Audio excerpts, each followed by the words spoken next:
So a couple of days ago, US President-elect Donald Trump met with Ukrainian President Vladimir Zelensky and French President Emmanuel Macron at the Élysée Palace in Paris. The meeting, which was held during the reopening of Notre Dame Cathedral, marked the first in-person encounter between Trump and Zelensky since the US presidential election. Now, this trilateral meeting occurred amid concerns in Kyiv regarding the level of support Ukraine might receive from the incoming Trump administration. President-elect Trump's previous statements about resolving the conflict swiftly and reassessing US military aid have added some complexity to the situation and concern with the global community that supports Ukraine.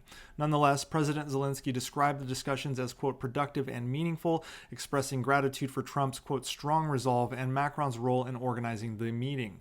The leaders focused on the ongoing conflict between Ukraine and Russia, emphasizing the pursuit of a, quote, just peace. During the meeting, Trump called for an immediate ceasefire between Ukraine and Russia. He emphasized the urgent need for both sides to halt the fighting to prevent further loss of life and economic devastation. He also proposed initiating direct peace talks between Ukraine and Russia, aiming for what he describes as a just and lasting peace. Diplomacy, he stressed, was the most effective way to bring an end to the conflict.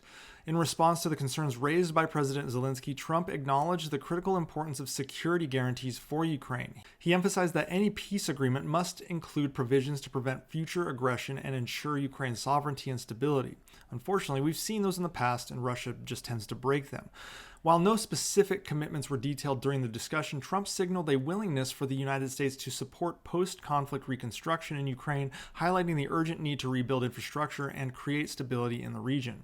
Although Trump has previously expressed skepticism about the extent of U.S. military aid to Ukraine, he avoided outlining any reductions or changes during the meeting. Instead, he framed American support in the context of facilitating peace and contributing to Ukraine's eventual reconstruction. Additionally, he called on European nations, particularly France under Macron's leadership, to take a larger role in mediating the conflict and providing aid to Ukraine, emphasizing the importance of shared responsibility in achieving a sustainable resolution.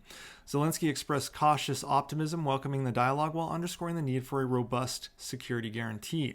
The discussion reflected a shared desire to explore paths to peace, though the complexity of the conflict and differing priorities among the parties remain significant challenges. The Kremlin, for its part, through spokesman Dmitry Peskov, expressed openness to negotiations based on previous agreements and current battlefield realities, noting that Ukraine would need to lift its ban on direct talks with Russian leadership. However, Putin has continuously said that any negotiations must include Putin getting everything it wants, which basically means Ukraine is completely demilitarized, a puppet government under Putin is put into Ukraine, and they basically own the country. Now, reports have surfaced suggesting that President-elect Donald Trump spoke with Russian President Vladimir Putin shortly after the U.S. presidential election, advising him against escalating the conflict in Ukraine. However, the Kremlin has officially denied any such conversation took place, and additionally, Ukraine's Ministry of Foreign Affairs stated that they were not informed of any such call, nor has the Trump administration said that there was one either. So this is all casted doubt on those reports. So as of now, there is no confirmed communication between Trump and Putin since the election. So it is meaningful that Trump flew to Paris, met with Zelensky in person, and was not combative in his discussions. And he did all of this before officially speaking with Putin.